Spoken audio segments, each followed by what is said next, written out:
Hello बच्चों, आज हम एक टॉपिक कर रहे हैं डिफरेंशिएशन और इसके बाद करेंगे इंटीग्रेशन।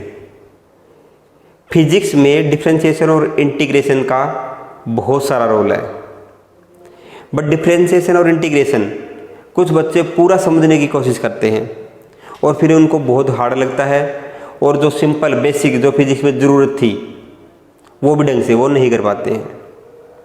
हमें बेटा पूरा डेरिवेटिव या पूरा इंटीग्रेशन नहीं समझना है, वो 12th में मैथ में आपको समझ में आ जाएगा। फिजिक्स में क्या यूज होता है वो डिफरेंशिएशन और फिजिक्स में क्या यूज होता है वो इंटीग्रेशन आपको आना चाहिए। बड़ा बेसिक सा ही आज बेटा मैं आपको करवा रहा हूँ, जो सिर्फ वो डिफरेंशिएशन और सिर्फ वो इंटीग्रेशन कर लो आप, फिजिक्स में आपको कोई प्रॉब्लम नहीं आएगी। फिर बाद में जब इसके आदी हो जाओगे आप, नॉर्मली ये सब कुछ समझ में आने लग जाएगा। एक लेक्चर और डालूंगा मैं डिफरेंशिएशन इंटीग्रेशन का, वो कर लेना, आपको एडवांस भी समझ में आ जाएगा। ओके बच्चों, तो शुरू कर रहे हैं हम डिफरेंशिएशन। क्या होता है डिफरेंशिएशन में? सबसे पहले हम लिखते हैं डी बाई डी एक्स। इसका मतलब क्या है? डी बाई डी एक्स का मतलब है differentiation with respect to x. D by d t लिखते हैं तो उसका मतलब है differentiation with respect to time. और यहाँ लिख देते हैं हम x की पावर n। क्या लिख देते हैं? x की पावर n। इसमें n आगे आ जाता है और x की पावर एक कम कर देते हैं, ये इसका सॉल्यूशन है। पावर आगे आ जाती है और उसकी पावर एक कम कर देते हैं हम, यही सॉल्यूशन है इसका। एग्जाम्पल ले लेते हैं। D by D x, x की पावर 6 ले लिया हमने, इसमें 6 तो आगे आ जाएगा और एक पावर कम हो जाएगी, x की पावर 5 हो जाएगा, तो आंसर आ जाएगा 6x की पावर 5।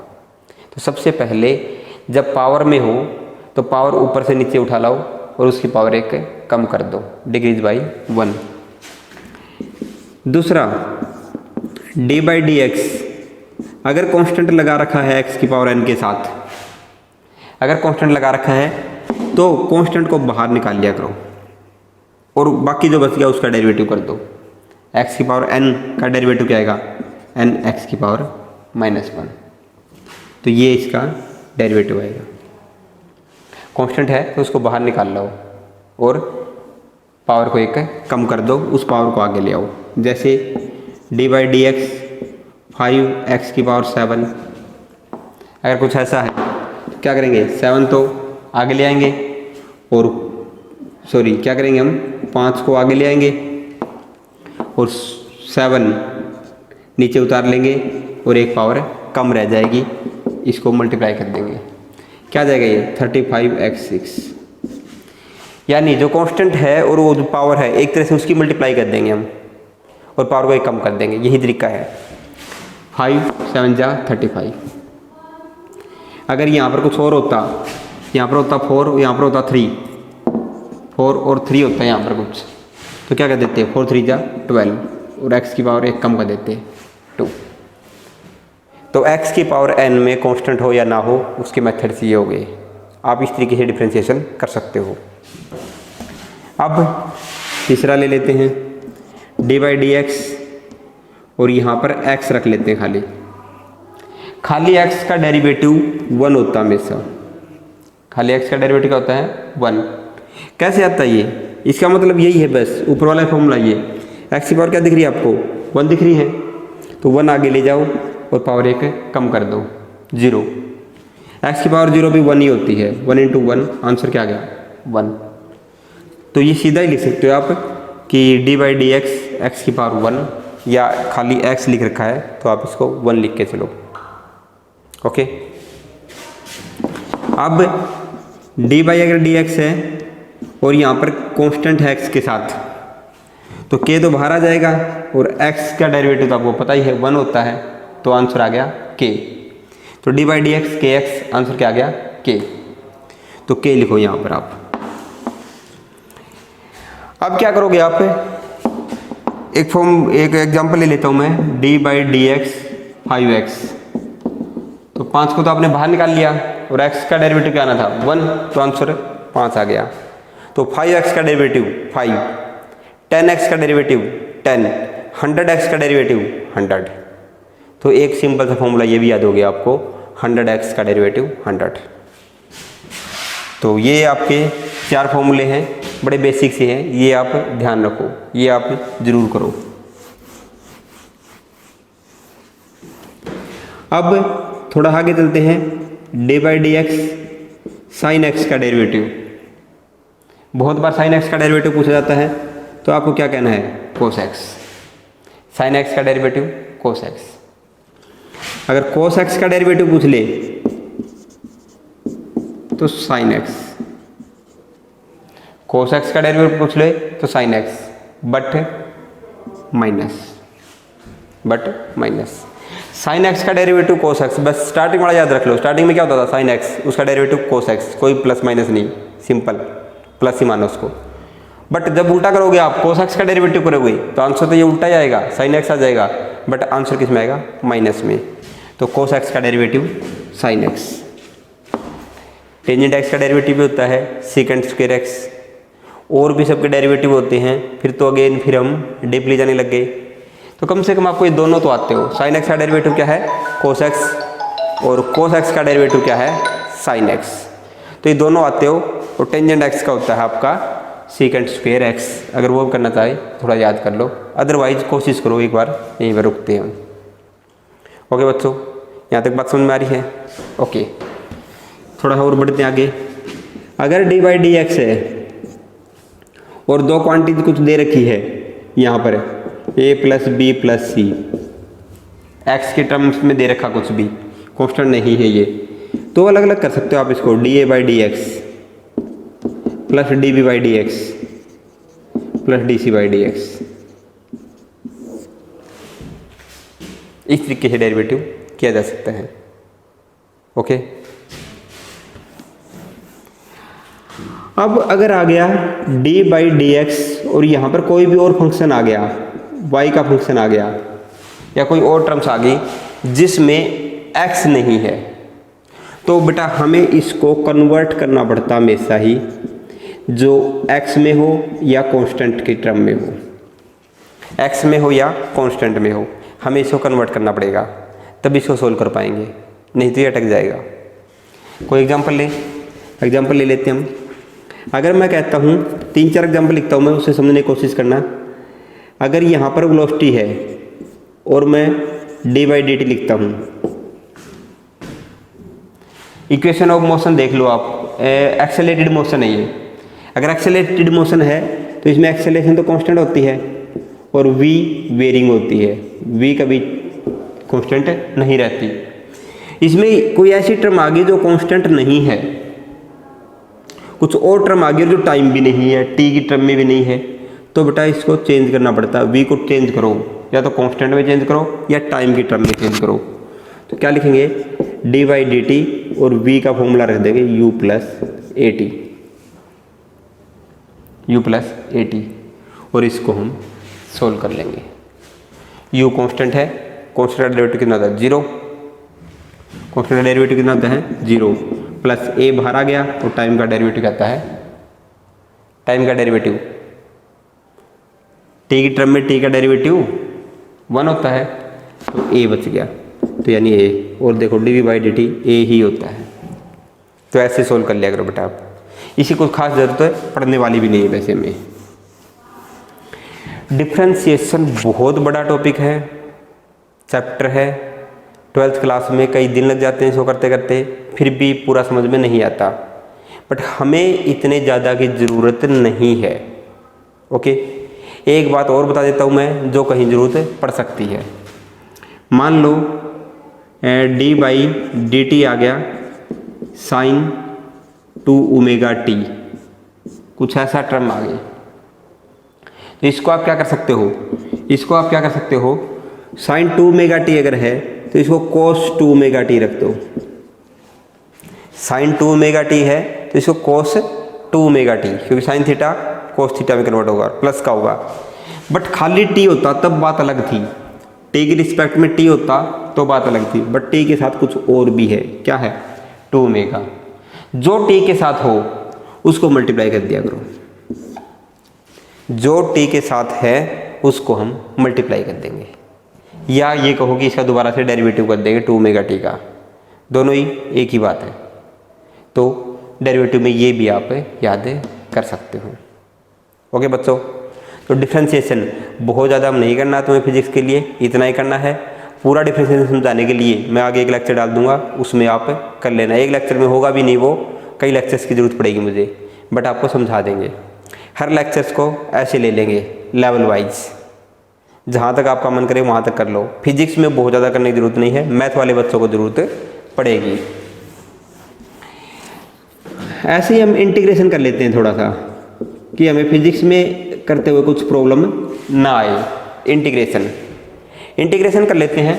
इंटीग्रेशन में क्या करें हम, इंटीग्रेशन ये साइन है इंटीग्रेशन का, और साथ में यहाँ पर कुछ लिखा होता है dx dt dv, इसका मतलब है विद रिस्पेक्ट टू दिस। ये वेरिएबल है, ये चेंज होता है, इसके रिस्पेक्ट में हमें इसको सोल्व करना है। सबसे पहले हम क्या रखें, x की power n dx, integration x की पावर n dx। अगर ये रखेंगे तो इसको क्या करेंगे हम, n की पावर 1 इंक्रीज कर देंगे, n की पावर 1 इंक्रीज कर देंगे और नीचे नई पावर लिख देंगे। n की पावर 1 इंक्रीज कर देंगे और नीचे वो n+1 हम लिख देंगे। उसमें क्या क्या था डेरिवेटिव में, पावर को आगे ले आए थे और एक पावर कम कर दी थी। इंटीग्रेशन में क्या कर रहे हैं हम, एक पावर इंक्रीज कर रहे हैं और फिर उसको डिवाइड कर रहे हैं इंक्रीज वाली पावर से। डिफरेंशिएशन इंटीग्रेशन का अपोजिट होता है। आप इसका इंटीग्रेशन कर दोगे, इसका इंटीग्रेशन किया आपने, ये आ गया, इसका डिफरेंशिएशन कर देना आप, वापस ये आ जाएगा। ओके, अब अगर कांस्टेंट हो इसके साथ kx की पावर n dx, तो k बाहर आ जाता है और x की पावर n का डेरिवेटिव आ जाता है, वो आपको पता है, अभी कर लिया आपने। ओके, अब कोई एग्जांपल ले, इसका एग्जांपल ले लेते हैं। x की पावर 5 का इंटीग्रेशन dx, बताओ क्या आएगा, एक पावर इंक्रीज हो जाएगी, 5 की जगह 6 आ जाएगा और नीचे नई पावर आ जाएगी। देखो बच्चों ऐसे। अब इसका कोई डेरिवेटिव करके देखो, इसका डेरिवेटिव करो, इसका डेरिवेटिव करें तो क्या आएगा, 1/6 तो बाहर आ जाएगा, कांस्टेंट है, और 6 पावर नीचे उतर आएगी और एक पावर कम बच जाएगी।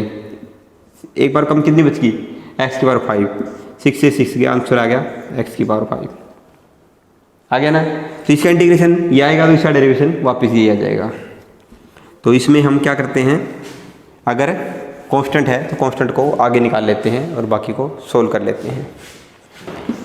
अगर kx आ जाए, सिंपली x की पावर 1 ही आ जाए, जैसे उसमें आया था kx, तो डेरिवेटिव kx का क्या आ गया था, आंसर k आ गया था। बट इसमें ऐसा नहीं है, इसमें कांस्टेंट आगे निकलाएगा और x का डेरिवेटिव क्या हुआ, x²/2, क्योंकि पावर 1 है, एक पावर इंक्रीज होगी 2 और नीचे नई पावर आएगी 2, तो kx²/2। ओके, तो ये हो गया हमारा 3 फॉर्मूले, मान लो इसको, x की पावर n, kx की पावर n और खाली kx का भी दिख जाए, मतलब आपको लिखा इंटीग्रेशन 5x, तो 5x²/2 आंसर लिख देना इसका। 7x, तो 7x²/2 आंसर लिख देना इसका। ओके, अब ये दूसरा, ये थर्ड मान ले, अगर हम वापस फोर्थ अगर हम करते हैं तो खाली इंटीग्रेशन में कांस्टेंट ही आ गया और कुछ आया ही नहीं। अब की बार x भी नहीं आया। डेरिवेटिव में ऐसा होता था तो आंसर हम 0 कर देते थे, इसमें क्या करें, k और dx, खाली dx का इंटीग्रेशन x मान लो, खाली dx का इंटीग्रेशन क्या मानो, x मानो। वैसे कर भी सकते हो आप, यहाँ पर मैं और लिख देता हूँ 5th में, इंटीग्रेशन dx = x, ताकि याद ही रह जाए आपको। इंटीग्रेशन dx = x, dx का इंटीग्रेशन क्या हुआ, x, और k dx का kx। ये कैसे आता है देखो, यहाँ पर क्या है, 1 मान ले, 1 मानोगे तो x की पावर 0 लिख सकते हैं 1 को, और dx। अब एक पावर बढ़ेगी और नई पावर आएगी, तो x की power 1/x।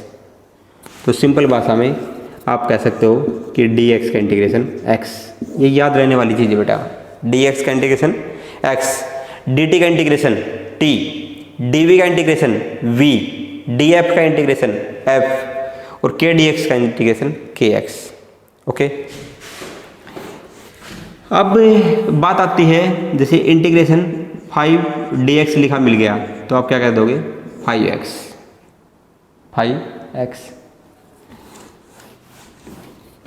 Integration v dv, accelerated motion है, एक्सेलरेशन इसमें कांस्टेंट है। अगर यहाँ पर v dv आ जाए, इंटीग्रेशन v dv अगर ये आ जाए तो अभी भी आपने क्या था, v²/2। क्या था अभी भी आपने, v²/2। dv का आंसर क्या गया, v²/2। इसी तरह अगर a dv आ जाए तो आंसर क्या आएगा, a कांस्टेंट है बेटा एक्सेलरेशन, तो बाहर आ जाएगा, और dv का इंटीग्रेशन v, तो इसका आंसर a v आना चाहिए। a dv अगर हो तो a कांस्टेंट है, बाहर आएगा, और dv का इंटीग्रेशन v होता है। इस तरीके से लिखेंगे बेटा इसको। अगर v u dt आ गया, u dt initial velocity constant होती है तो बाहर आ जाएगी, और dt का इंटीग्रेशन t, आंसर ut आ जाएगा। आंसर क्या आ जाएगा, ut। बट बच्चों अगर हम v dt लिखें, चलो एक और लिख देते हैं यहाँ पर, थोड़ा और समझ में आ जाएगा आपको। a dt लिख लेते हैं तो a कांस्टेंट है और dt का इंटीग्रेशन t, सिंपल आ रहा है। बट यही बात अगर हमने यहाँ लिख दी v dt, अब बच्चे लिखाए मान लो vt, तो वो गलत माना जाएगा। क्यों? क्योंकि v कांस्टेंट नहीं है, v तो वेरी करता है। एक्सेलरेटेड मोशन में v क्या करता है, वेरी करता है, तो v कांस्टेंट नहीं है, तो vt आंसर नहीं आएगा। तो ऐसे केस में क्या करें, ऐसे केस में इस v की कोई ऐसी वैल्यू पुटअप करें जिसमें या तो कोई कांस्टेंट हो या t की टर्म्स हो, टाइम की टर्म्स हो, यानी u + at इंटू dt। ऐसे सोल्व करना पड़ता है बेटा ये। तो क्या किया हमने, u को अलग ले लेते हैं और at dt को अलग से ले लेते हैं। आपको ऐसा करना पड़ेगा, u dt अलग, at dt अलग। आगे सोल्व हो जाएगा, u बाहर आ जाएगा, dt का इंटीग्रेशन t, a बाहर आ जाएगा कांस्टेंट है, t का इंटीग्रेशन पता है t²/2। समझ में आ रहा है? इंटीग्रेशन थोड़ा बहुत फंसता है, यहाँ फंसता है, कुछ प्रॉब्लम नहीं है। अगर कांस्टेंट है तो बाहर निकाल लो, कांस्टेंट नहीं है तो जो वेरिएबल है dt dx dy, उसी टर्म्स में आप उसको इक्वेशंस को कन्वर्ट कर लो, उसकी वैल्यू पुटअप कर दो कोई न कोई। ओके। अब integration sin x dx, sin x का इंटीग्रेशन बेटा cos x, चाहे डेरिवेटिव हो sin x का, चाहे इंटीग्रेशन हो। साइन का आंसर cos आएगा, cos का आंसर sin आएगा। प्लस माइनस देखने हैं, sin x का डेरिवेटिव cos x आया था प्लस का, तो यहाँ आएगा माइनस का। cos x dx वहाँ आया था माइनस का, यहाँ आएगा प्लस का। ज़्यादा मुश्किल नहीं है, आपको बस थोड़ा याद रखना है। sin x का डेरिवेटिव प्लस cos x, तो sin x का इंटीग्रेशन माइनस cos x, ये उल्टे हो जाएंगे। ओके। तो ये sin x का डेरिवेटिव या cos x का डेरिवेटिव ऐसे करते हैं। sin 2ωt dt अगर आ जाए, sin 2ωt dt अगर आ जाए तो आपको sin का आंसर वही रखना, cos 2ωt, माइनस का तो माइनस रख लो। अब t के साथ जो कुछ है, अगर कुछ नहीं होता तो आंसर ठीक था, बट t के साथ 2ω है, 2ω को आपको नीचे लिखना पड़ेगा। डेरिवेटिव में हम मल्टीप्लाई में लिखते थे, इंटीग्रेशन में हम उसी चीज़ को डिवाइड में लिखते हैं। ये है इंटीग्रेशन बेटा। अगेन इंटीग्रेशन की फिर कोई लिमिट्स नहीं है, बहुत बड़ा इंटीग्रेशन, बट बार बार कह रहा हूँ फिजिक्स में बहुत ज़्यादा नहीं करना, इतना ही करना है। या थोड़ी बहुत बातें और हैं तो मैं कोई और लेक्चर डाल के वो बातें भी आपको बता दूंगा। पूरा डिटेल में जिसको डिफरेंशिएशन इंटीग्रेशन करना है तो फिर आप इस चैनल से जुड़े रहो, इसको सब्सक्राइब करो, और जब भी मैं लेक्चर डालूँ आपके पास नोटिफिकेशन आ जाएगा, तो नोटिफिकेशन बेल को ऑन रखो। तो बच्चों आज के लिए इतना ही, फिर मिलते हैं आपसे एक नए टॉपिक के साथ।